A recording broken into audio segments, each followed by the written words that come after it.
Hello friends, welcome back to my channel. இன்றைக்கி இந்த வீடியோவில் நம்ம பார்க்க போகிற டாபிக் வந்து 10th ஸ்டாண்டர்ட் சோஷியலில் லெசன் நம்பர் 9க்கான ஷார்ட் நோட்ஸை தான் உங்ககிட்ட ஷேர் பண்ண போகிறேன். 10th சோஷியலில் பொறுத்த வரைக்கும் சமூக சமய சீர்திருத்த இயக்கங்கள் அந்த லெசனில் ஸ்டார்ட் பண்ணி தமிழ்நாடு வரைக்கும் இருக்கக்கூடிய லெசன் எல்லாமே ரொம்பவே முக்கியமான லெசன். ஸோ எந்த ஒரு பாயிண்ட்டையும் மிஸ் பண்ணாமல் படிக்கணும். என்னுடைய நோட்ஸில் பார்த்தீங்கன்னா கண்டிப்பாக எதையும் நான் மிஸ் பண்ணாமல் தான் நோட்ஸ் எடுத்திருப்பேன். இருந்தாலும் நீங்கள் என்ன பண்ணுங்கள், நோட்ஸை ஃபாலோ பண்ணுறதுக்கு முன்னாடி டெக்ஸ்ட் புக்கில் இருக்கக்கூடிய அந்த லெசனை ஃபுல்லாக ரீட் பண்ணிவிட்டு அதில் என்ன கண்டென்ட் கொடுத்துருக்குறாங்க அப்படிங்கிறத ஃபஸ்ட்டு நீங்கள் அண்டர்ஸ்டாண்ட் பண்ணதுக்கப்புறம் நீங்கள் என்னுடைய நோட்ஸை ஃபாலோ பண்ணால் உங்களுக்கு ரொம்பவே ஈஸியாக புரியும். சரி, வாங்க இப்போ வீடியோக்குள்ளே போகலாம். லெசனோட டாபிக் சொல்லிட்டேன். தமிழ்நாட்டில் விடுதலை போராட்டம். 18ஆம் நூற்றாண்டில் பாளையக்காரர்கள் கிளர்ச்சி. நம்ம எல்லாருக்குமே தெரியும் 18ஆம் நூற்றாண்டில் பாளையக்காரர்கள் கிளர்ச்சி ஸ்டார்ட் ஆனிச்சு. அதை பேஸ் பண்ணி தான் இந்த வேலூர் புரட்சியே நடந்திருக்கும். 1806 வேலூர் புரட்சி. அதே மாதிரி 1857 என்ன சொல்லுவாங்க, சிப்பாய் புரட்சி அல்லது பெரும் கழகம் அப்படின்னு கூட சொல்லுவாங்க. இதோட நீங்கள் என்ன பண்ணுங்கள், சைடில் பிராக்கெட் பண்ணி இந்த மாதிரி புரட்சி ரிலேட்டடாக ஏதாவது தெரிஞ்சதுன்னா அந்த விஷயத்தையும் நீங்கள் வந்து நோட் பண்ணி வச்சுட்டிங்கன்னா நமக்கு ரிவிஷன் பண்ணுறதுக்கு ஈஸியாக இருக்கும். எப்பொழுதுமே ஒரு பாயிண்ட் படிக்கிறோன்னா அது ரிலேட்டடாக வேறு என்னென்ன நமக்கு விஷயம் தெரியுதோ அதை எல்லாத்தையுமே அந்த நோட்டில் நம்ம கொண்டு வந்துடணும். ஏன்னா அப்போ தான் வந்து நம்ம ஒவ்வொரு தடவை ரீகால் பண்ணும் போதும் அடிஷ்னலாக ஒரு சில விஷயத்தை தெரியும் போது அது நமக்கு எப்படியும் எக்ஸாம் பாயிண்ட் ஆஃப் வியூவில் நமக்கு ரொம்பவே கை கொடுக்கும். 19ஆம் நூற்றாண்டில் சென்னையில் உருவான இயக்கங்கள், அதாவது 19th செஞ்சுரியில் சென்னையில் என்னென்ன இயக்கங்கள் உருவானுச்சு அப்படிங்கிறத பார்க்க போகிறோம். ஃபர்ஸ்ட் ஒன் வந்து சென்னை வாசிகள் சங்கம், செகண்ட் ஒன் சென்னை மகாஜன சங்கம். இந்த 2 சங்கங்கள் தான் 18ஆம் நூற்றாண்டில் சென்னையில் உருவான இயக்கங்கள். இதில் ஃபஸ்ட்டு நம்ம பார்க்க போகிறது சென்னை வாசிகள் சங்கம்.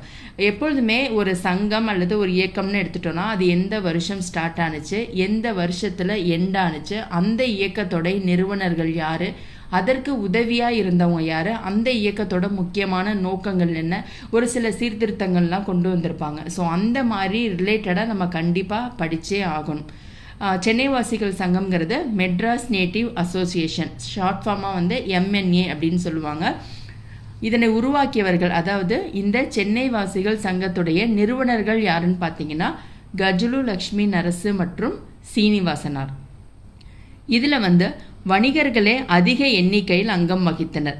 வரிகளை குறைக்க கோரிக்கை மேற்கொண்டனர். கிறிஸ்தவர்களின் செயல்பாடுக்கு எதிராக குரல் கொடுத்தனர். விவசாயிகளுக்கு ஆதரவாக போராட்டம் நடத்தப்பட்டது. டார்ச்சர் கமிஷன் அப்படிங்கிறது சித்திரவதை ஆணையம் அமைக்கப்பட்டது. டார்ச்சர் ஆக்டுங்கிறது சித்திரவதை சட்டம் ஒழிக்கப்பட்டது. இது எல்லாமே பார்த்தீங்கன்னா இந்த சென்னை வாசிகள் சங்கத்தால் மேற்கொள்ளப்பட்ட சில திருத்தங்கள். திரும்பவும் சொல்லிடுறேன், சென்னை வாசிகள் சங்கம் இதனுடைய காலம்னு எடுத்துட்டோன்னா 1852 ஸ்டார்ட் ஆகி 1862 வரைக்கும் இந்த சங்கம் வந்து மூமெண்ட்டில் இருந்திருக்கும். இங்கிலீஷில் வந்து பார்த்தீங்கன்னா MNAன்னு சொல்லுவாங்க. எக்ஸ்பிளனேஷன் வந்து மெட்ராஸ் நேட்டிவ் அசோசியேஷன். இதன் நிறுவனர்கள் 2 பேர், கஜுலு லக்ஷ்மி நரசு மற்றும் சீனிவாசனார். இதனுடைய நோக்கங்கள் என்ன அப்படின்னு பார்த்தீங்கன்னா, அதாவது இவங்க என்னென்ன திருத்தங்கள் மேற்கொண்டிருப்பாங்க, ஆங்கிலேயர்கள்கிட்ட எதுக்காக நிறையா முறையிட்டிருப்பாங்க அப்படின்னு பார்த்தீங்கன்னா, விவசாயிகளுக்கு ஆதரவாக இவங்க போராட்டங்கள் மேற்கொண்டிருப்பாங்க. அதே மாதிரி இந்த சங்கத்தில் அதிக அளவு உறுப்பினர்கள் யார் இருந்தாங்கன்னு பார்த்தீங்கன்னா வணிகர்கள் தான். அதனால தான் சொல்லியிருக்காங்க, வணிகர்களே அதிக எண்ணிக்கையில் அங்கம் வகித்தனர். வரிகளை குறைக்க வேண்டும் என கோரிக்கையை மேற்கொண்டனர். கிறிஸ்தவர்களுடைய செயல்பாட்டிற்கு எதிராக குரல் கொடுத்தது யாருன்னா இந்த சென்னை வாசிகள் சங்கம் தான். அடுத்ததாக விவசாயிகளுக்கு ஆதரவாக போராட்டங்கள் மேற்கொண்டனர். டார்ச்சர் கமிஷன், சித்திரவதை ஆணையம் அமைக்கப்பட்டது.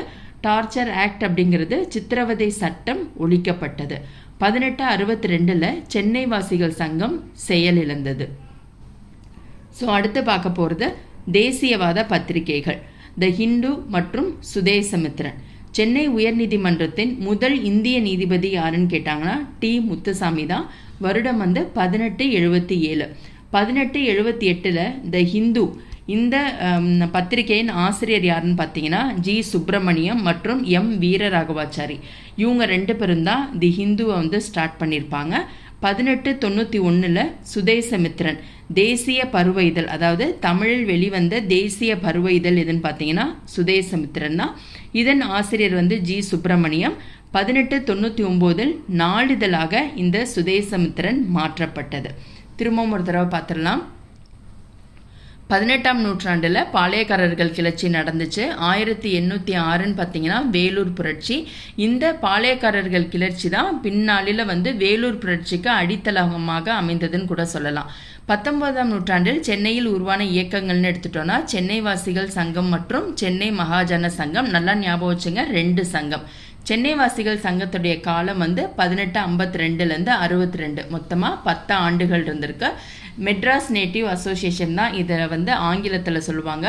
இந்த எம்என்ஏவுடைய நிறுவனர்கள் யாருன்னு பார்த்தீங்கன்னா கஜுலு லக்ஷ்மி நரசு மற்றும் சீனிவாசனார்.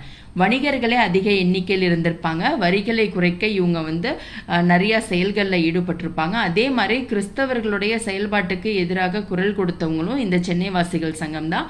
விவசாயிகளுக்கு ஆதரவாக நிறைய போராட்டங்களை மேற்கொண்டிருப்பாங்க. டார்ச்சர் கமிஷன் ஆணையத்தை ஸ்டார்ட் பண்ணது இவங்களுடைய முயற்சினால தான். அதே மாதிரி டார்ச்சர் ஆக்ட் என்பது சித்திரவதை சட்டமும் இவங்களுடைய முயற்சியால் தான் ஒழிக்கப்பட்டது. 1862 சென்னை வாசிகள் சங்கம் செயலிழந்தது. அடுத்த என்ன டாபிக் பார்த்தோம்? தேசியவாத பத்திரிகைகள். தேசியவாத பத்திரிகைகள்னு எடுத்துட்டோம்னா இந்த ஹிந்து மற்றும் சுதேசமித்திரன். இது இந்த பத்திரிகைகள் எதனால அங்கே ஸ்டார்ட் பண்ணுச்சு அப்படின்னு பார்த்தீங்கன்னா, சென்னை உயர்நீதிமன்றத்தின் முதல் இந்திய நீதிபதி யாருன்னா டி முத்துசாமி. வருடம் 1877. இது ரொம்பவே இம்பார்ட்டண்ட்டான பாயிண்ட்டு. இந்த பாயிண்ட் மட்டும் கிடையாது, ஹிஸ்ட்ரியில் இருக்கக்கூடிய, அதாவது 10th ஸ்டாண்டர்டில் இருக்கக்கூடிய ஒவ்வொரு லெசனும் அதே மாதிரி ஈச் அண்ட் எவ்ரி லைனும் ரொம்பவே முக்கியமானது. ஸோ முடிஞ்ச வரைக்கும் எதையுமே மிஸ் பண்ணாமல் நீங்கள் படிச்சிங்கன்னா நமக்கு எக்ஸாம் அப்போ ரொம்ப ஈஸியாகவே இருக்கும். கண்டிப்பாக இன்னையிலேருந்து நம்ம படிக்க ஸ்டார்ட் பண்ணிங்கன்னா கூட நம்ம வரப்போகிற எக்ஸாமில் டெஃபினட்டாக நம்ம பாஸ் பண்ணிட முடியும். ஸோ கான்ஃபிடென்ட்டோட படிங்க. குரூப் 4ல் ரிசல்ட் வரல அப்படிங்கிறவங்களும் மனம் தளராமல் படிச்சுக்கிட்டே இருங்க. கண்டிப்பாக நம்ம சக்ஸஸ் பண்ணிடலாம். சரி, வாங்க இப்போ டாபிக் உள்ள போகலாம். சென்னை உயர்நீதிமன்றத்தோட முதல் இந்திய நீதிபதியாக யாரை நியமிச்சிருப்பாங்கன்னா முத்துசாமியை நியமிச்சிருப்பாங்க. இவரை நியமித்த உடனேயே ஆங்கில பத்திரிகைகளெல்லாம் இவரை விமர்சனம் செஞ்சுருப்பாங்க. அதாவது ஒரு தமிழர் இந்திய நீதிபதியாக இருக்கிறாருன்னு சொல்லிட்டு இவரை பற்றி நிறைய விமர்சனங்கள் எழும். அதன் காரணமாக படித்த இளைஞர்கள்லாம் என்ன பண்ணுவாங்க, ஏன் நம்மளே ஒரு தமிழில் ஒரு நாளிதழ் ஸ்டார்ட் பண்ணால் என்னன்னு சொல்லிட்டு அதன் காரணமாக உருவாக்கப்பட்டதான் இந்த தேசிய பத்திரிகைகள். ஓகேவா? அதனால தான் என்ன பண்ணியிருப்பாங்க, பத்திரிகைகள் நம்மளே ஸ்டார்ட் பண்ணலான்னு சொல்லிட்டு நியூஸ் பேப்பரை ஸ்டார்ட் பண்ணுவாங்க. 1878 த ஹிந்து ஸ்டார்ட் ஆகிருக்கும். ஆசிரியர் ஜி சுப்பிரமணியம் மற்றும் வீரராகவாச்சாரி. இவங்க 2 பேரும் தான் இதை ஸ்டார்ட் பண்ணியிருப்பாங்க.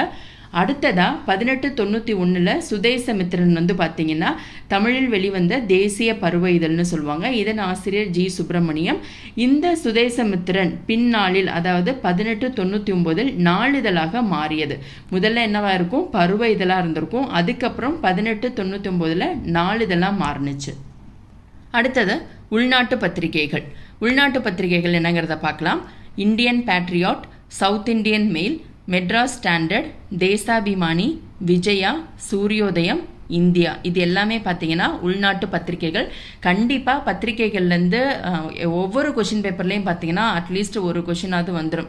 ஸோ இதுக்கு அதிக இம்பார்ட்டன்ஸ் கொடுத்து படிக்கணும். இதே மாதிரி நியூஸ் பேப்பர் லிஸ்ட்டுன்னே சொல்லிட்டு நான் தனியாக அதாவது ஆல் ஓவர் இந்தியாவில் என்னென்ன நியூஸ் பேப்பர் என்னென்ன ஸ்டேட்டில் யாரால் நிறுவப்பட்டது அப்படிங்கிற மாதிரி நான் வீடியோ ஆல்ரெடி அப்லோட் பண்ணியிருக்கேன். ஸோ கண்டிப்பாக அந்த வீடியோவை நீங்கள் செக் பண்ணி பாருங்கள். அடுத்ததா சென்னை மகாஜன சபை. ஃபர்ஸ்ட் என்ன பார்த்தோம், சென்னை வாசிகள் சங்கம் பார்த்தோம். இப்போ சென்னை மகாஜன சபை. இதன் எந்த ஆண்டு நிறுவப்பட்டதுன்னு பார்த்தீங்கன்னா 1884 மே 16 உருவானது தான் இந்த சென்னை மகாஜன சங்கம். இதன் நிறுவனர்கள் M Veeraraghavachari, P Anandacharlu, P Rangaiah. இதில் அனந்தாச்சார்லு தான் செயலாளராக இருப்பார், ரங்கையா தலைவராக இருப்பார். அடுத்ததாக இந்த சபையோட கோரிக்கைகள் என்னன்னு பார்த்தீங்கன்னா, குடிமை பணிகளுக்கான தேர்வுகளை இங்கிலாந்திலும் இந்தியாவிலும் ஒரே சமயத்தில் நடத்த வேண்டும். அதாவது இந்த குடிமை பணி தேர்வுகள் இருக்குல்ல, இதை ஆங்கிலேயர்கள் என்ன பண்ணுவாங்க, இங்கிலாண்டில் ஒரு டைம்லையும் இந்தியாவில் ஒரு டைம்லையும் நடத்துவாங்க. ஸோ அந்த மாதிரி நடத்தக்கூடாது.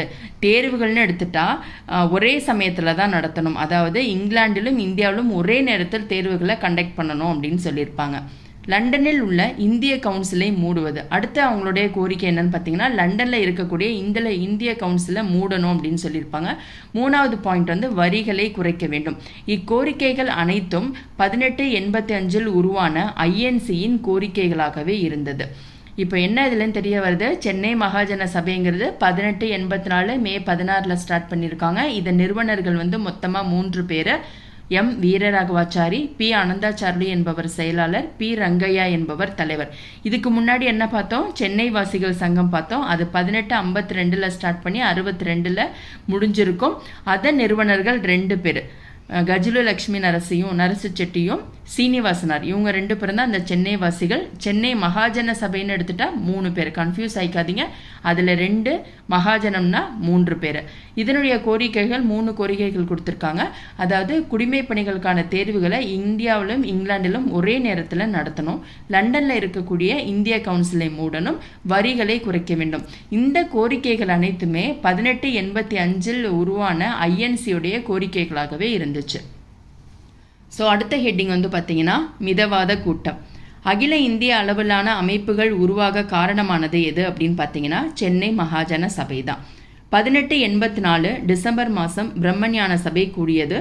இந்த கூட்டத்தில் கலந்து கொண்டவர்கள் யாருங்கிறத நம்ம தெரிஞ்சுக்கணும். Dadabhai Naoroji, KT Telang, SN Banerjee, G Subramaniam, P Rangaiah, P Anandacharlu. இந்த 3 பேரும் பார்த்தீங்கன்னா சென்னையை சேர்ந்தவர்கள். G Subramaniam, P Rangaiah, P Anandacharlu, இந்த 3 பேரும் சென்னையை சேர்ந்தவர்கள்.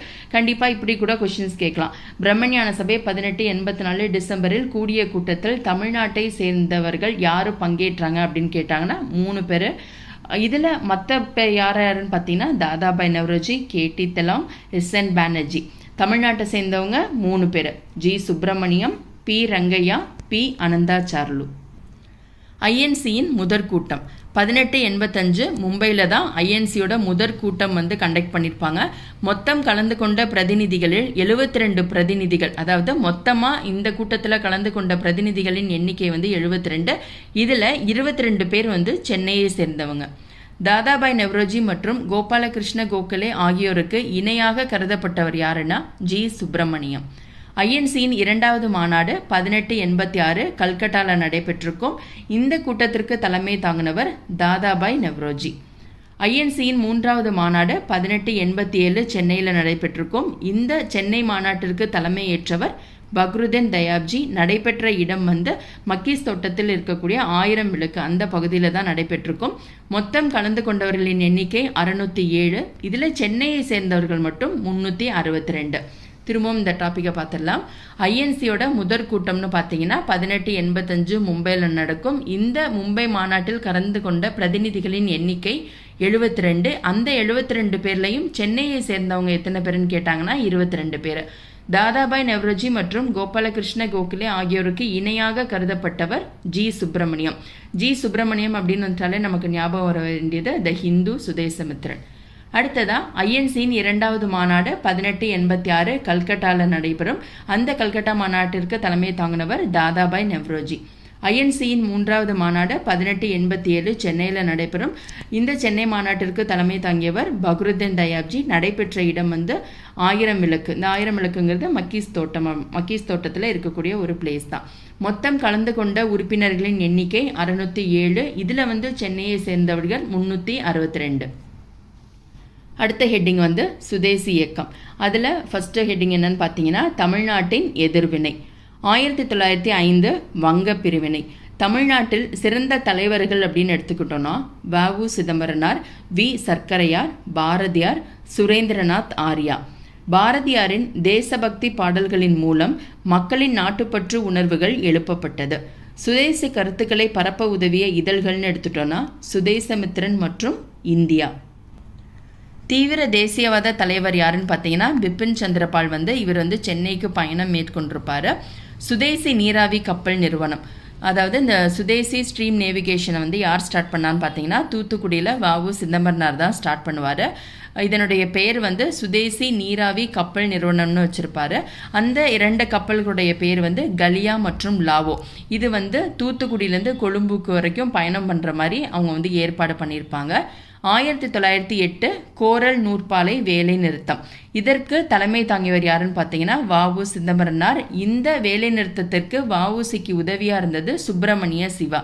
இதே சமயத்தில் பிபின் சந்திரபால் விடுதலை செய்யப்பட்டவங்க. அதாவது இந்த கோரல் நூற்பாலை வேலை நிறுத்தத்தை ஸ்டார்ட் பண்ணதுனால இவங்களை வந்து அரெஸ்ட் பண்ணிடுவாங்க. அந்த டைமில் தான் பார்த்தீங்கன்னா பிபின் சந்திரபாலை ரிலீஸ் பண்ணிடுவாங்க. இவருக்கு சென்னை வந்த டைமில் பிபின் சந்திரபாலை அரெஸ்ட் பண்ணிடுவாங்க. அதுக்கப்புறமா இந்த கோரல் நூற்பாலை வேலை நிறுத்தம் யாரோட தலைமையில் நடந்திருக்கும், வஉசி தலைமையில் நடந்திருக்கும். அவருக்கு உதவியாக இருந்தது சுப்பிரமணிய சிவா. இவரின் விடுதலையை கொண்டாடும் விதமாக பொதுக்கூட்டம் ஏற்பாடு செய்த வஉசி மற்றும் சிவா கைது செய்யப்பட்டனர்.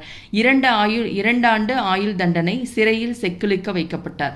அதாவது நல்லா புரிஞ்சுங்க, தீவிர தேசியவாத தலைவராக கருதப்பட்டது யாருன்னா பிபின் சந்திரபால். இவர் வந்து சென்னைக்கு பயணம் மேற்கொள்வார். அந்த டைமில் தான் வந்து சுதேசி நீராவி கப்பல் நிறுவனத்தை தூத்துக்குடியில் வஉசி ஸ்டார்ட் பண்ணுவார். அந்த நிறுவனத்துடைய பேர் வந்து சுதேசி நீராவி கப்பல் நிறுவனம்னு வைக்கப்பட்டது. 2 கப்பல்கள் இவருடைய கம்பெனியில் ஓடும். ஒன்று வந்து கலியா மற்றும் லாவோ, தூத்துக்குடியிலேருந்து கொழும்புக்கு. 1908 வந்து பார்த்தீங்கன்னா கோரல் நூற்பாலை வேலை நிறுத்தத்தை, அதாவது தொழிலாளர்களுக்காக இவங்க வந்து ஏற்பாடு பண்ணுவாங்க. தலைமை வகித்தது யாருன்னா வஉசி. இவருக்கு உதவியா இருந்தது சுப்பிரமணிய சிவா. இந்த டைம்ல தான் பிபின் சந்திரபாலை விடுதலை பண்ணுவாங்க. அவருக்கு சென்னை வந்திருப்பாரா, அந்த டைம்ல என்ன பண்ணிடுவாங்க, பிபினை வந்து அரெஸ்ட் பண்ணிடுவாங்க. இவரின் விடுதலையை அதுக்கப்புறம் இவரை வந்து பிபின் சந்திரபாலை விடுதலை பண்ண உடனேயே வஉசி வந்து என்ன பண்ணுவார், அந்த விடுதலையை கொண்டாடும் விதமாக ஒரு பொதுக்கூட்டத்துக்கு ஏற்பாடு செய்வார். உடனே என்ன பண்ணுவாங்க, நீங்கள் என்ன பொதுக்கூட்டம் ஏற்பாடு பண்ணுறீங்கன்னு சொல்லிட்டு வஉசியையும் சுப்பிரமணிய சிவாவையும் ஆங்கிலேயர்கள் கைது பண்ணி ஜெயிலில் போட்டுருவாங்க. வஉசிக்கு வழங்கப்பட்ட தண்டனை வந்து பார்த்தீங்கன்னா 2 ஆண்டு ஆயுள் தண்டனை, சிறையில் செக்கிழுக்க வைக்கப்பட்டார். அதனால தான் செக்கிழுத்த செம்மல் அப்படின்னு அவரை சொல்லுவாங்க.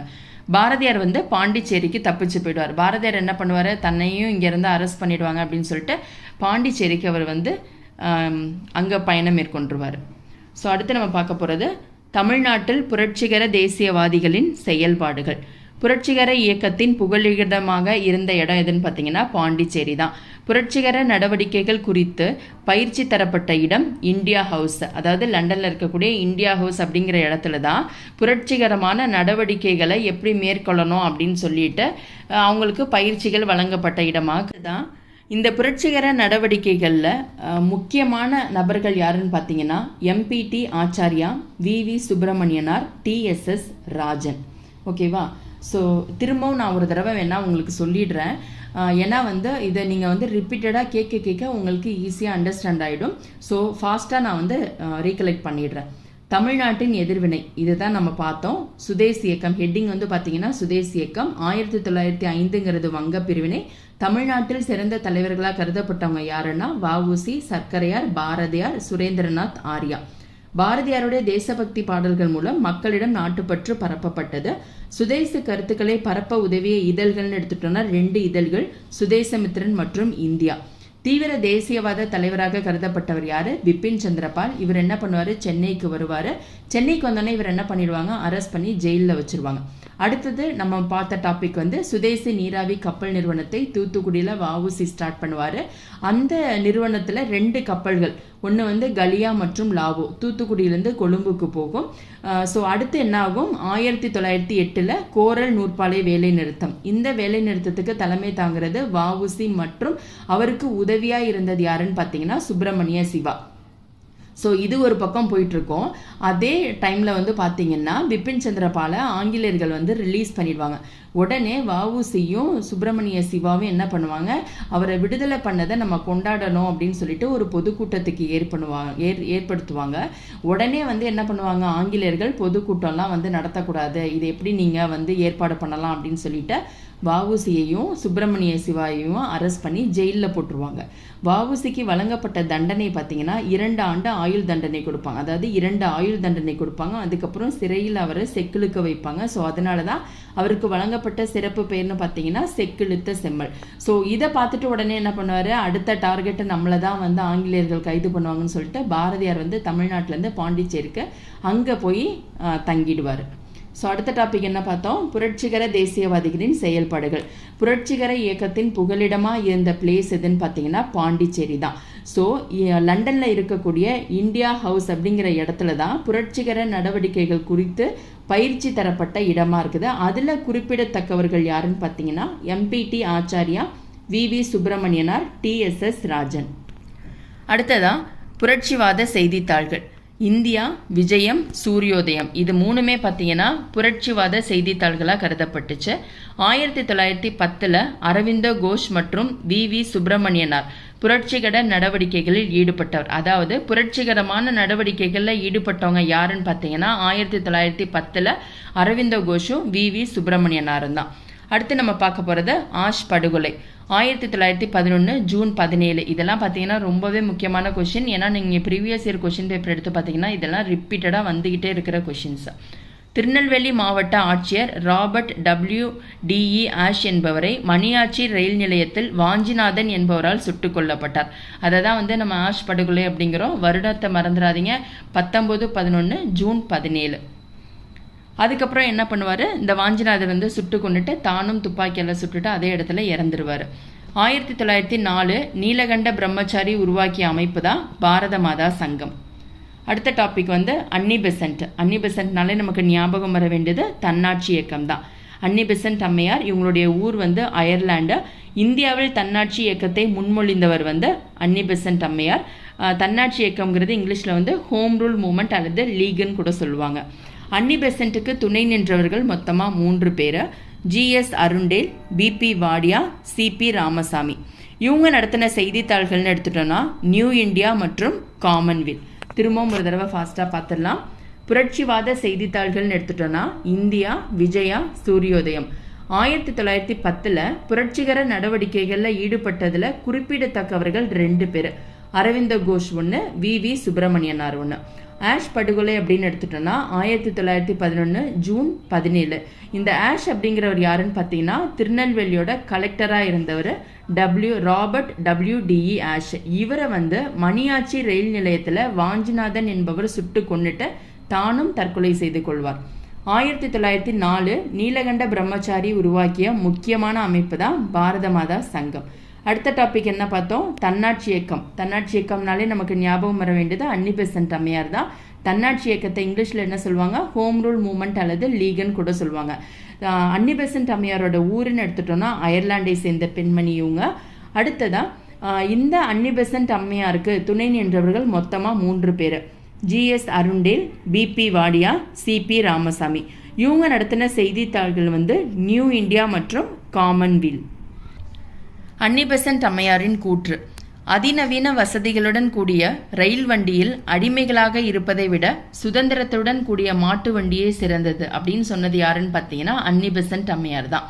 பத்திரிகை சட்டம் 1910.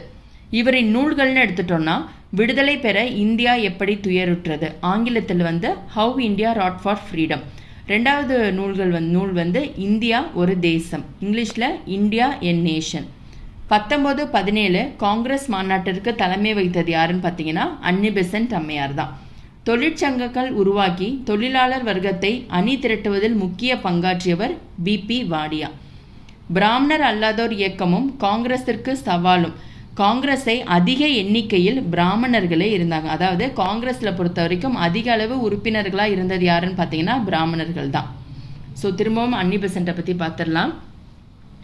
அன்னி பெசன்ட் அம்மையார் எந்த ஊர்லேருந்து வந்தாங்கன்னு சொன்னேன், அயர்லாண்ட்லேருந்து வந்தாங்க. இவங்க தான் ஹோம் ரூல் மூவ்மெண்ட்டை ஸ்டார்ட் பண்ணாங்க. அன்னி பெசன்ட்டுக்கு துணை நின்றவர்கள் 3 பேர் பார்த்தோம். GS Arundale, BP Wadia, CP Ramasamy. இவங்க நடத்தின செய்தித்தாள்கள் 2, நியூ இந்தியா மற்றும் காமன்வெல்த். அன்னி பெசன்ட் அம்மையார் ஒரு கூற்று சொல்லியிருப்பாங்க, அதிநவீன வசதிகளுடன் கூடிய ரயில் வண்டியில் அடிமையாக இருப்பதை விட சுதந்திரமாக நம்ம மாட்டு வண்டியிலே பயணம் மேற்கொள்ளலாம் அப்படின்னு சொன்னது யாருன்னா அன்னி பெசன்ட் தான். பத்திரிகை சட்டம் 1910. இவங்களுடைய முக்கியமான 2 நூல்கள் how India wrought for freedom, India a nation. 1917 Congress மாநாட்டிற்கு தலைமை வைத்தது அன்னி பெசன்ட் அம்மையார் தான். இந்த BP வாடியா அப்படிங்கிறவர் தொழிற்சங்கங்கள் உருவாக்கி தொழிலாளர் வர்க்கத்தை அணி திரட்டுவதில் முக்கியமான பங்காற்றியவர். பிராமணர் அல்லாதோர் இயக்கமும் காங்கிரஸிற்கு சவாலும். காங்கிரஸை அதிக எண்ணிக்கையில் இருந்தது யாருன்னு பார்த்தீங்கன்னா பிராமின்ஸ் தான். ஸோ அடுத்த ஹெட்டிங் தென்னிந்திய நல உரிமை சங்கம்.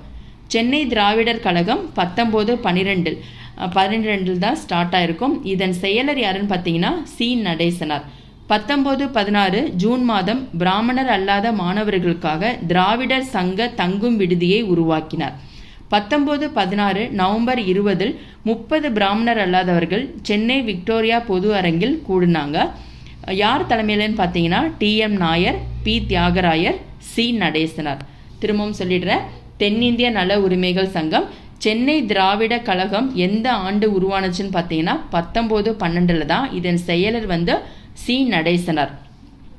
1916 ஜூன் மாதத்தில் பிராமணர் அல்லாத மாணவர்களுக்காக, அதாவது நான் பிராமின் ஸ்டூடெண்ட்ஸ்க்காக ஒரு விடுதியை ஸ்டார்ட் பண்ணுவார். அந்த விடுதியோட பேர் வந்து திராவிடர் சங்கம் தங்கும் விடுதி. 1916 நவம்பர் 20 30 பிராமணர் அல்லாதவர்கள் சென்னை விக்டோரியா பொது அரங்கில் கூடுவாங்க. யார் தலைமையிலன்னு பார்த்தீங்கன்னா TM Nair, P Thyagarayar, C Natesanar. அடுத்ததா பிராமணர் அல்லாதோரின் நலன்களை மேம்படுத்த உருவாக்கப்பட்ட சங்கம் தான் தென்னிந்திய நல உரிமை சங்கம். இதழ்கள்னு எடுத்துட்டோம்னா ஜஸ்டிஸ் அப்படிங்கிறது தமிழ நீதின்னு சொல்லுவாங்க. இந்த ஜஸ்டிஸ் வந்து பார்த்தீங்கன்னா ஆங்கில இதழ், திராவிடன் அப்படிங்கிறது தமிழ் இதழ், ஆந்திர பிரகாஷிகா அப்படிங்கிறது தெலுங்கு இதழ். இந்த ஜஸ்டிஸ் அப்படிங்கிறது தான் பின்னாளில் நீதி கட்சி என பெயர் மாற்றம் செய்யப்பட்டது. இடஒதுக்கீட்டுக்கான கோரிக்கை. அரசு பணிகளில் இடஒதுக்கீடு, பிரதிநிதித்துவ அமைப்புகளில் இடஒதுக்கீடு. சென்னை அரசாங்கம் நீதி கட்சியை ஆதரித்தது. 1919 ஆண்டு சட்டம் பிராமணர் அல்லாதோருக்கு தேர்தலில் இடஒதுக்கீடு வழங்கப்பட்டது. அதாவது 1919 அந்த ஆண்டு சட்டத்தின்படி பிராமணர் அல்லாதோரும் தேர்தலில் போட்டியிடலாம் அப்படின்னு ஒரு இடஒதுக்கீடு கொடுத்துருக்காங்க. ஸோ அடுத்து நம்ம பார்க்க போகிறது நீதி கட்சி அமைச்சரவை. 1920 தேர்தலில் வந்து காங்கிரஸ் வந்து புறக்கணிச்சிருவாங்க. அதாவது 1920 நடைபெற்ற தேர்தலில் காங்கிரஸ் வந்து பார்ட்டிசிபேட் பண்ணியிருக்க மாட்டாங்க. சட்டமன்றத்தில் 98 இடங்களில் 63 இடங்களில் நீதி கட்சி வென்றது. முதலாவது அமைச்சர் யாருன்னு பார்த்தீங்கன்னா A சுப்பராயலு. 1923 பனகல் அரசர், இவர் தான் வந்து வெற்றி பெற்றிருப்பார். இந்த பனகல் அரசர் வந்து நீதி கட்சியை சேர்ந்தவர். அடுத்தது நம்ம பார்க்க போகிறது நீதி கட்சியின் சாதனைகள்.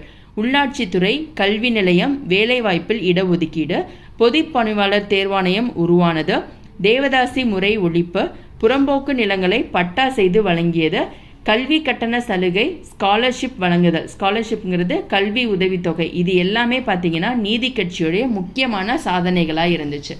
திரும்பவும் பார்த்துடலாம்.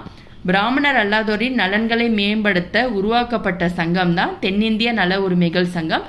அதுக்கப்புறமா என்ன பார்த்தோம்னு பார்த்தீங்கன்னா இதழ்கள் பார்த்தோம். மொத்தமாக 3 இதழ்கள் பார்த்தோம். ஆங்கில இதழ் எதுன்னு பார்த்தீங்கன்னா ஜஸ்டிஸ், தமிழ் இதழ் வந்து திராவிடன், தெலுங்கில் நடத்தப்பட்ட இதழ் வந்து ஆந்திர பிரகாஷிகா. இந்த ஜஸ்டிஸ் அப்படிங்கிறது தான் பின்னாளில் வந்து நீதி கட்சியாக பெயர் மாற்றம் செய்யப்பட்டது. இடஒதுக்கீட்டுக்கான கோரிக்கைன்னு எடுத்துட்டா அரசு பணிகளில் இடஒதுக்கீடு கேட்டிருக்காங்க. அதே மாதிரி பிரதிநிதித்துவ அமைப்புகள்லையும் இடஒதுக்கீடு கேட்டிருக்காங்க. சென்னை அரசாங்கம் நீதி கட்சியை ஆதரித்தது. 1919 ஆண்டு சட்டத்தின்படி பிராமணர் அல்லாதோரும் தேர்தலில் இடஒதுக்கீடு வழங்கப்பட்டது. நீதி கட்சி அமைச்சரவைன்னு பார்த்தோம். 1920 நடைபெற்ற தேர்தல் என்ன பண்ணியிருப்பாங்க, காங்கிரஸ் வந்து புறக்கணிச்சிருப்பாங்க. ஸோ நீதி கட்சி வந்து பார்ட்டிசிபேட் பண்ணி அதில் வந்து வெற்றி பெற்றிருப்பாங்க. மொத்தமாக சட்டமன்றத்தில் 98 இடங்களில் 63 இடங்கள் வந்து நீதி கட்சியே வெற்றி பெற்றது. இதில் முதலாவது அமைச்சர் யாருன்னு பார்த்தீங்கன்னா A சுப்பராயலு. 1923 நீதி கட்சியை சேர்ந்த பனகல் அரசர் வந்து வெற்றி பெற்றிருப்பாரு. அடுத்ததாக நீதி கட்சி ஆட்சிக்கு வந்துட்டாங்க. ஸோ கண்டிப்பாக அவங்க என்னென்ன சாதனைகள் மேற்கொண்டாங்க அப்படிங்கிறதையும் நம்ம கண்டிப்பாக தெரிஞ்சுக்கணும். உள்ளாட்சித்துறை, கல்வி நிலையம், வேலைவாய்ப்பில் இடஒதுக்கீடு, பொதுப்பணியாளர் தேர்வாணையம் உருவாக்கப்பட்டது, தேவதாசி முறை ஒழிப்பு, புறம்போக்கு நிலங்களை பட்டா செய்து வழங்கியது, கல்வி கட்டண சலுகை, ஸ்காலர்ஷிப் வழங்குதல். இது எல்லாமே பார்த்தீங்கன்னா நீதி கட்சியோடைய முக்கியமான சாதனைகள். அடுத்தது 1919 ரவுலட் சட்டம். நீதித்துறை சார்ந்த விசாரணை இல்லாமல் யாரை வேண்டுமானாலும் கைது செய்யலாம். அதாவது 1919 அப்படின்னு வந்துட்டாலே நமக்கு ஞாபகம் வர வேண்டியது ரவுலட் சட்டம். இதனால் காந்தியடிகள் வந்து சத்தியாகிரகத்தை மேற்கொள்வார். 1919 மார்ச் 18 மெரினா கடற்கரையில் காந்தி வந்து உரையாற்றுவார். 1919 ஏப்ரல் 6 கருப்பு சட்டத்தை எதிர்த்து போராட்டத்தை அறிவித்தது யாருன்னு பார்த்தீங்கன்னா காந்தியடிகள் தான். இந்த கூட்டத்தில் உரையாற்றியவர்கள் ராஜாஜி, கஸ்தூரி Rangar, S Sathyamoorthy, George Joseph. தொழிலாளர்களுக்கு தனியாக நடத்தப்பட்ட கூட்டத்தில் உரையாற்றியவர்கள் திருவிகா, பிபி வாடியா, வஉசி. ஸோ அடுத்த டாபிக் வந்து கிலாஃபட் இயக்கம். முதல் உலகப் போருக்கு பின் துருக்கியின் கலிபா அவமதிக்கப்பட்டதால் கிலாஃபட் இயக்கம் உருவானது.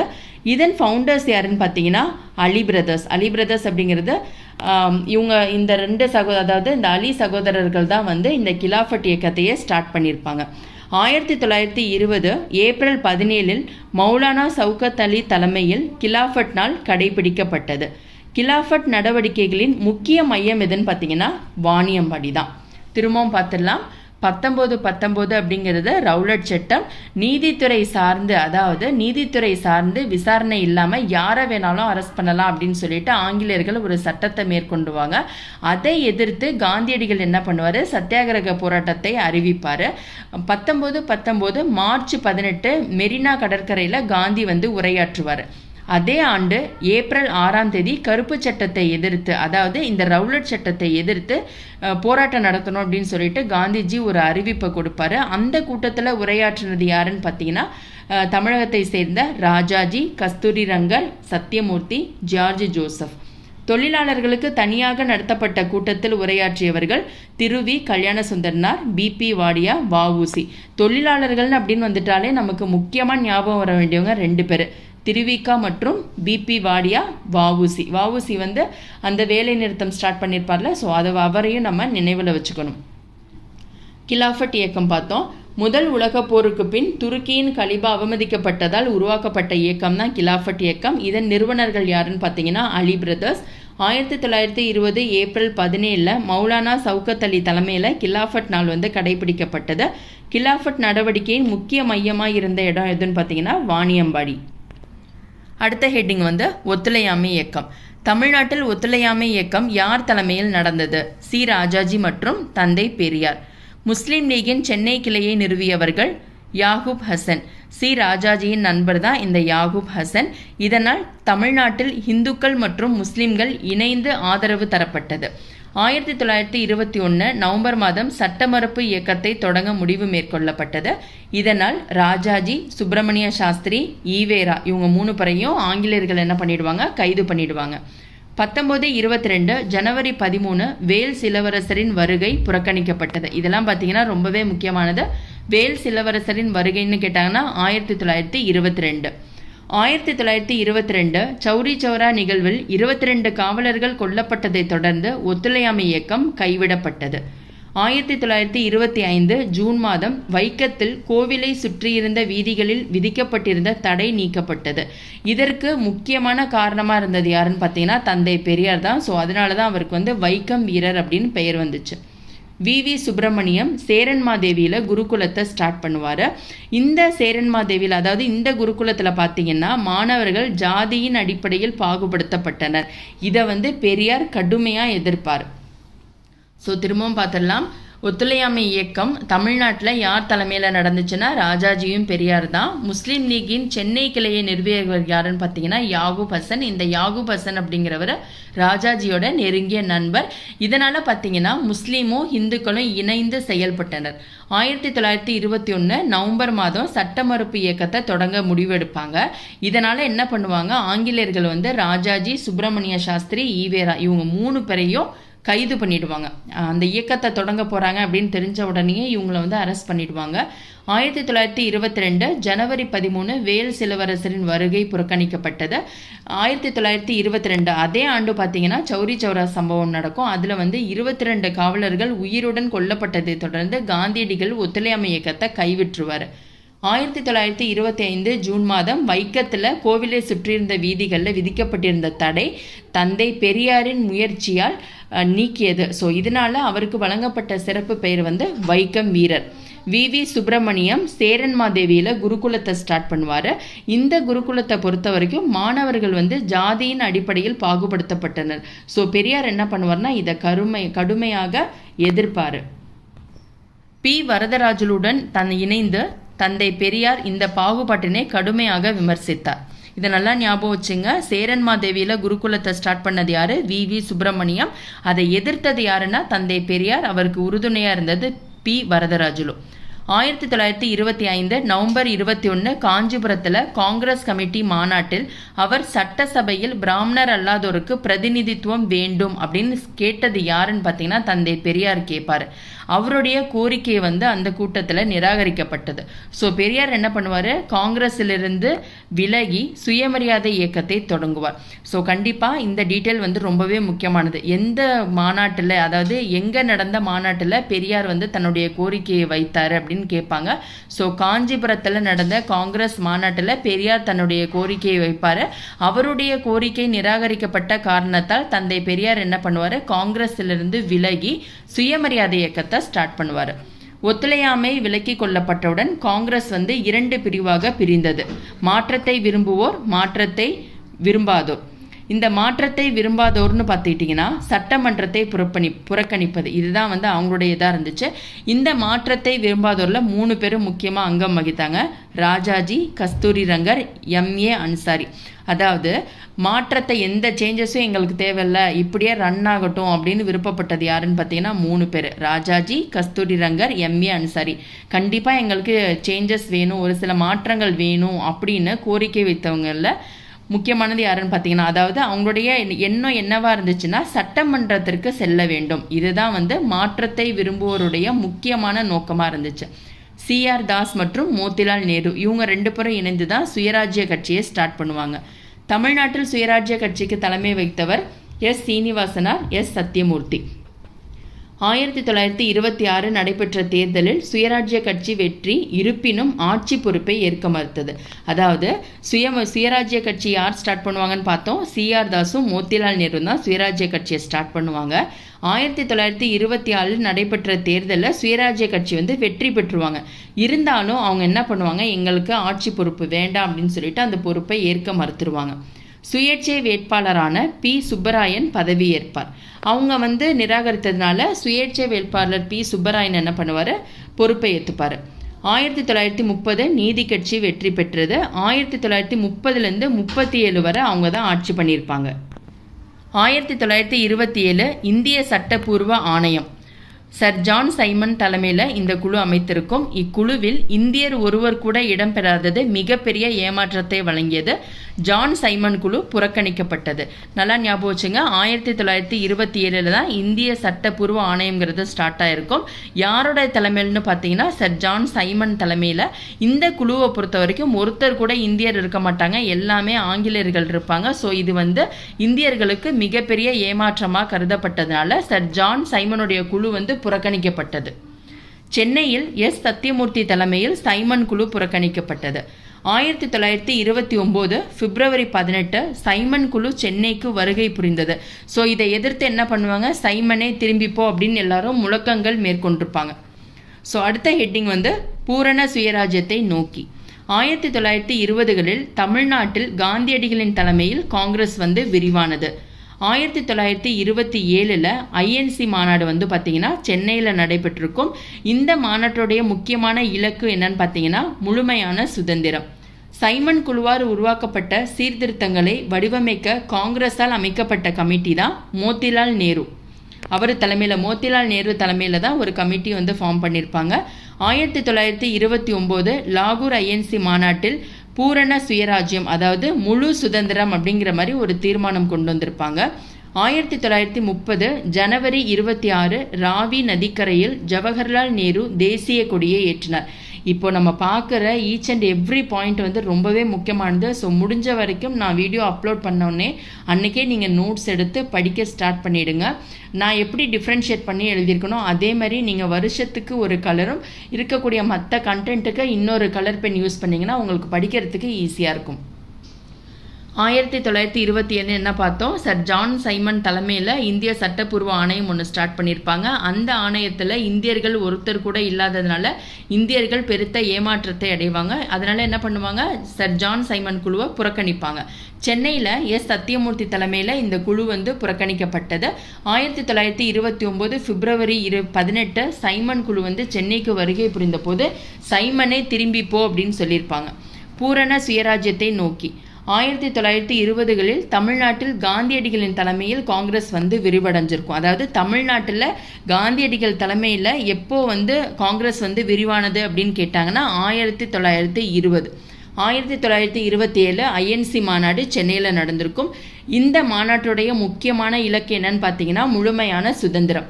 சைமன் குழுவால் உருவாக்கப்பட்ட சீர்திருத்தங்களை வடிவமைக்க காங்கிரஸால் அமைக்கப்பட்ட கமிட்டி தான் மோத்திலால் நேரு கமிட்டி. 1929 லாகூர் ஐஎன்சி மாநாட்டில் பூரண சுயராஜ்யம், அதாவது முழு சுதந்திரம் தான் முக்கியமான இலக்காக இருந்துச்சு. 1930 ஜனவரி 26 ராவி நதிக்கரையில் ஜவஹர்லால் நேரு தேசிய கொடியை ஏற்றுவார். அடுத்த ஹெட்டிங் உப்பு சத்தியாகிரகம். மார்ச் 12 1930 தண்டியை நோக்கி உப்பு சத்தியாகிரக யாத்திரையை காந்திஜி துவங்கினார். தமிழ்நாட்டில் ராஜாஜி தலைமையில் உப்பு சத்தியாகிரகம் தொடங்கப்பட்டது. 1930 ஏப்ரல் 13, அதை எங்கேருந்து பார்த்தீங்கன்னா திருச்சியிலேருந்து வேதாரண்யத்துக்கு. அவங்க எப்போ போய் வேதாரண்யத்தை ரீச் ஆனாங்கன்னு பார்த்தீங்கன்னா 1930 ஏப்ரல் 28, அதாவது ஏப்ரல் 13 ஸ்டார்ட் பண்ணி திருச்சியில் ஏப்ரல் 13 ஸ்டார்ட் பண்ணுவாங்க. அவங்க வேதாரண்யத்தை ரீச் பண்ணது ஏப்ரல் 28. அணிவகுப்பின் போது கத்தியின்றி இரத்தமின்றி யுத்தமொன்று வருகுது, இது நாமக்கல் கவிஞருடைய பாடல். இந்த பாடல் தான் ஒலிக்கப்பட்டது. உப்பு சத்தியாகிரகத்தில் பங்கேற்ற மற்ற தலைவர்கள் டிஎஸ்எஸ் ராஜன், திருமதி ருக்மணி லட்சுமிபதி, சர்தார் வேதரத்னம், சி சாமிநாதர், கே சந்தானம். உதயவனம் அப்படிங்கிறது சென்னையில் இருக்கக்கூடிய ஒரு இடம். சத்தியாகிரகிகள் முகாமை அமைத்தனர். அதாவது உதயவனத்தில் தான் சத்தியாகிரகிகள் தங்களுடைய முகாமை அமைத்தனர். டி பிரகாசம், கே நாகேஸ்வர ராவ் இவங்கெல்லாம் கைது செய்யப்பட்ட. இதனால் 1930 ஏப்ரல் 27 திருவல்லிக்கேணியில் காவல்துறையினருடன் மோதல் ஏற்பட்டுச்சு. அதாவது இவங்களை அரெஸ்ட் பண்ணோடனே மோதல் ஏற்படும். எப்போ மோதல் ஏற்படும்? 1930 ஏப்ரல் 27. உப்பு சட்டங்களை மீறியதற்காக அபராதம் கட்டிய முதல் பெண்மணி ருக்மணி லட்சுமிபதி. இது டிஎன்பிசியில் கேட்ட கொஸ்டின். 1932 ஜனவரி 26 ஆர்யா என அழைக்கப்பட்ட பாஷ்யம் புனித ஜார்ஜ் கோட்டையின் உச்சியில் தேசிய கொடியை ஏற்றினர். இதெல்லாம் பார்த்தீங்கன்னா ரொம்பவே முக்கியமான பாயிண்ட்.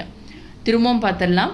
உப்பு சத்தியாகிரகம். உப்பு சத்தியாகிரகத்தை காந்தியடிகள் எப்போ ஸ்டார்ட் பண்ணுவாருன்னு பார்த்தீங்கன்னா மார்ச் 12 1930 தண்டியை நோக்கி உப்பு சத்தியாகிரகத்தை காந்தியடிகள் மேற்கொள்வார். தமிழ்நாட்டில் யார் தலைமையிலன்னு பார்த்தீங்கன்னா ராஜாஜி தலைமையில் உப்பு சத்தியாகிரகம் நடைபெற்றது. 1930 ஏப்ரல் 13 திருச்சியிலேருந்து வேதாரண்யத்துக்கு அந்த பயணம் மேற்கொள்வாங்க. திருச்சியில் ஸ்டார்ட் பண்ணது ஏப்ரல் 13. அவங்க வேதாரண்யத்தை எப்போ ரீச் பண்ணுவாங்கன்னா ஏப்ரல் 28. அணிவகுப்பின் போது பாடப்பட்ட பாடல் கத்தியின்றி இரத்தமின்றி யுத்தம் ஒன்று வருகுது. இந்த பாடலின் ஆசிரியர் நாமக்கல் கவிஞர். உப்பு சத்தியாகிரகத்தில் பங்கேற்ற மற்ற தலைவர்கள் டிஎஸ்எஸ் ராஜன், திருமதி ருக்மணி லட்சுமிபதி, சர்தார் வேதரத்னம், சி சாமிநாதர், கே சந்தானம். சத்தியாகிரகிகளின் முகாமை அமைத்தது எந்த இடம்னு பார்த்தீங்கன்னா சென்னையில் இருக்கக்கூடிய உதயவனம். இதனால் டி பிரகாசம் மற்றும் நாகேஸ்வர ராவ் அரெஸ்ட் பண்ணிடுவாங்க. இவங்களை கைது பண்ணதுனால திருவல்லிக்கேணியில் காவல்துறையினருடன் மோதல் ஏற்படும். மோதல் ஏற்பட்ட ஆண்டு 1930 ஏப்ரல் 27. உப்பு சட்டங்களை மீறியதற்காக அபராதம் கட்டிய முதல் பெண்மணி ருக்மணி லட்சுமிபதி. 1932 ஜனவரி 26 ஆர்யா என அழைக்கப்பட்ட பாஷ்யம் புனித ஜார்ஜ் கோட்டையின் உச்சியில் தேசிய கொடியை ஏற்றுவார். அடுத்தது திருப்பூர் குமரன். 1932 ஜனவரி 11 திருப்பூரில் காவலர்களின் இரக்கமற்ற நடவடிக்கையால் இவர் மரணமடைந்தார். அதாவது திருப்பூர் குமரன் எந்த ஆண்டு இறந்தாருன்னு பார்த்தீங்கன்னா 1932 ஜனவரி 11. அதே மாதிரி வாஞ்சிநாதன் இறந்ததையும் நம்ம ஞாபகம் வச்சுக்கணும். வாஞ்சிநாதனாலே நமக்கு அடுத்து வர வேண்டியது ஆஷ் படுகொலை தான் ஞாபகம் வரணும். ஸோ இதனால இவர் என்ன பண்ணுவாங்கன்னா கொடிக்காத்த குமரன் அப்படின்னு சிறப்பு பெயரால் அழைக்கப்பட்டார். 1935 இந்திய அரசாங்க சட்டம் மாநில சுயாட்சிக்கு வழிவகுத்தது. 1937 தேர்தல் காங்கிரஸ் வெற்றி பெறும், நீதி கட்சி தோல்வியடைஞ்சிரும். முதல் காங்கிரஸ் அமைச்சரவையை அமைத்தவர் ராஜாஜி. மதுவிலக்கு முயற்சியை எந்த பிளேஸில் மேற்கொண்டிருப்பாருன்னு பார்த்தீங்கன்னா சேலத்தில். விற்பனை வரியை அறிமுகம் செய்ததும் ராஜாஜி தான். ஒடுக்கப்பட்டவர்களுக்கும் கோவில்களை திறந்தார். இரண்டாம் உலகப் போரில் காங்கிரஸை ஆலோசிக்காமல் இந்தியர்களை ஈடுபடுத்தியதால் காங்கிரஸ் அமைச்சரவையை ராஜினாமா செய்தது. பள்ளிகளில் இந்தி மொழியை அறிமுகம் செய்தவர் ராஜாஜி தான். அந்த அவருடைய அறிமுகம், அதாவது பள்ளிகளில் ஹிந்தி மொழியை எதிர்த்தது யாருன்னு பார்த்தீங்கன்னா தந்தை பெரியார். சேலத்தில் ஹிந்தி எதிர்ப்பு மாநாடை பெரியார் நடத்துவார். இதற்கு ஆதரவு யார் கொடுப்பாங்கன்னு பார்த்தீங்கன்னா ஒடுக்கப்பட்டோர் கூட்டமைப்பு மற்றும் முஸ்லீம் லீக். தாளமுத்து மற்றும் நடராஜன் சிறையில் மரணம் அடைஞ்சிருவாங்க. திருச்சி டு சென்னை வந்து ஊர்வலம் யார் மேற்கொள்வார்னா பெரியார் தலைமையில் 1200 போராட்டக்காரர்கள் உடனடியாக ஆங்கிலேயர்கள் கைது பண்ணிடுவாங்க. திரும்பவும் பார்த்துடலாம். திருப்பூர் குமரன் 1932 ஜனவரி 11 திருப்பூரில் காவலர்களின் இரக்கமற்ற நடவடிக்கையால் மரணம் அடைஞ்சது யாருன்னு பார்த்தீங்கன்னா திருப்பூர் குமரன். ஸோ இவருக்கு வழங்கப்பட்ட சிறப்பு பெயர் வந்து கொடிக்காத்த குமரன். 1935 இந்திய அரசாங்க சட்டத்தின்படி மாநில சுயாட்சிக்கு வழிவகுத்தது. 1937 தேர்தலில் காங்கிரஸ் வெற்றி பெற்றும் நீதி கட்சி தோல்வியடைஞ்சிடும்.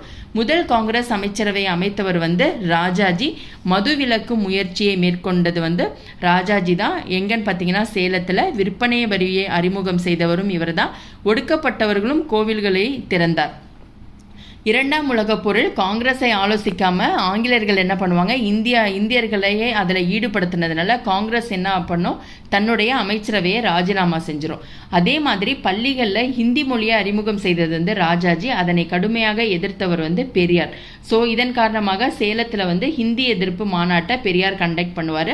அதற்கு ஆதரவு யார் தெரிவிப்பாங்கன்னு பார்த்தீங்கன்னா ஒடுக்கப்பட்டோர் கூட்டமைப்பு மற்றும் முஸ்லீம் லீக். உடனே தாளமுத்து மற்றும் நடராஜன் இவங்க 2 பேரையும் கைது பண்ணிடுவாங்க. இவங்க 2 பேரையும் சிறையில் அடைச்சோன்னே சிறையிலேயே அவங்க மரணம் அடைஞ்சிருவாங்க. திருச்சியிலேருந்து சென்னை வரைக்கும் ஊர்வலத்தை பெரியார் வந்து கண்டக்ட் பண்ணுவார்.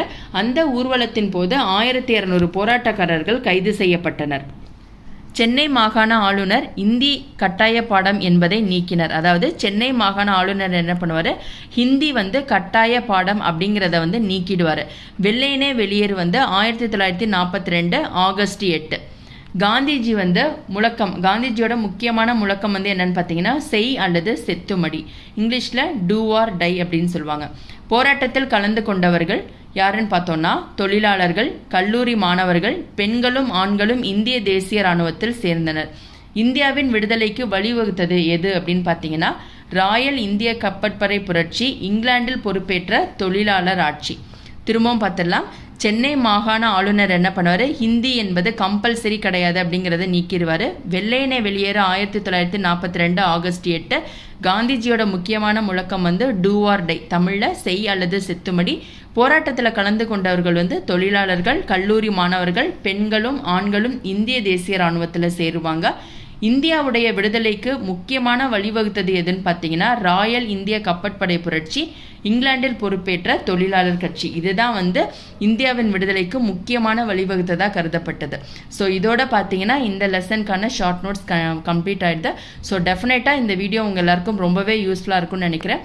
ஸோ என்னுடைய இந்த வீடியோ உங்களுக்கு பிடிச்சிருந்தால் லைக் பண்ணுங்கள், ஷேர் பண்ணுங்கள், கமெண்ட் பண்ணுங்கள், மறக்காமல் சப்ஸ்கிரைப் பண்ணுங்கள். Thank you so much.